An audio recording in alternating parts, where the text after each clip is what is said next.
Welcome to the Ride for Rights YouTube channel. Ride for Rights is a bike tour across America promoting free speech, justice, education, and unity. In addition, Ride for Rights promotes FIRE, Foundation for Individual Rights and Expression, the Southern Poverty Law Center, and the American Immigration Council. Please check out the video description below for more information. Hey guys, we're in Limon, Colorado. We're heading to Burlington. It's going to be a long day. The first half is mostly on dirt frontage roads, and then the second half from Seabird to Burlington is going to be on a paved road. So hopefully the dirt roads are good. It's going to be well over 70 miles, so it's going to be, long day. If the dirt roads really suck and I'm doing bad, I can stop in a place called Stratton at 60. They have one place to stay, but I'd like to get to Burlington because it is going to be really hot the next 2 days. See you guys there.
We are here with our second flat tire. Didn't have time to get to any town because it flatted so fast the sealant was actually spewing out the bottom. Let's change the tire.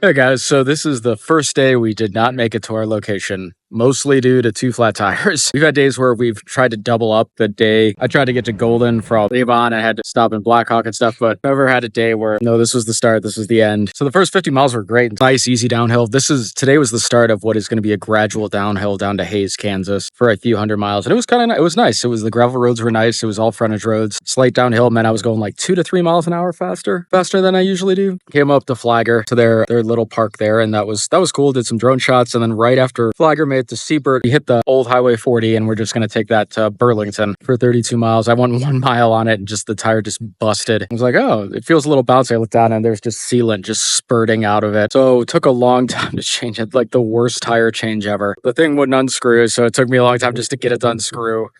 Then I got the tire off. It was funny. At one point, I unscrewed the bolts in the back to get the tire on. I could not pull it out. So I just flipped the bike over and then it fell out. Got it changed out pretty quick. Felt around. Didn't feel anything. So I was wondering if it just busted because of the weight. Got the tire. Oh, also with the tube, I didn't, I blew into it to expand it so it doesn't crinkle in there or get caught, and I didn't do it enough. So there was like every time the wheel fell, you felt like a bump. The cartridge, put the cartridge bin, inflated it, and then I picked it up and I saw the freaking goat head on the outside out. So I pulled the goat head out, started spurting a little bit, and it didn't deflate all the way. It was just a small puncture. So I was gonna ride it out. So I put it back. I had a hard ass time putting it back on the bike. So I got the tire back on finally. It was a pain in the butt to get the chain on. The bike is not doing well. I had to get a maintenance in Denver. Everybody was like 2 weeks out. I should have just walked into a store and handed them extra cash and to get a full tune up. The chain's kind of rough. The gears aren't shifting well. The brakes are pads are almost gone. So the braking is a little funky already. I'm down to one cartridge, which is not great. I'll use that tonight to reinflate it. There's a Walmart at the next town we're at. So I'm hoping I can order it on Walmart to be there next day or something. Almost 4:00. So this was a long day. I was hoping to get the Burlington. It's not that big of a deal. We could still get to the next town in Kansas. Tomorrow, it'll be like close to a 50-mile ride, but it was going to be a 30-mile ride, and it's supposed to be almost 100 degrees tomorrow. So I was hoping for an easy day just to get it over with, possibly even by 10 a.m., just to get out of the heat. But we're going to be in the heat, so there's not much we can do about that. See you tomorrow, guys. Bye.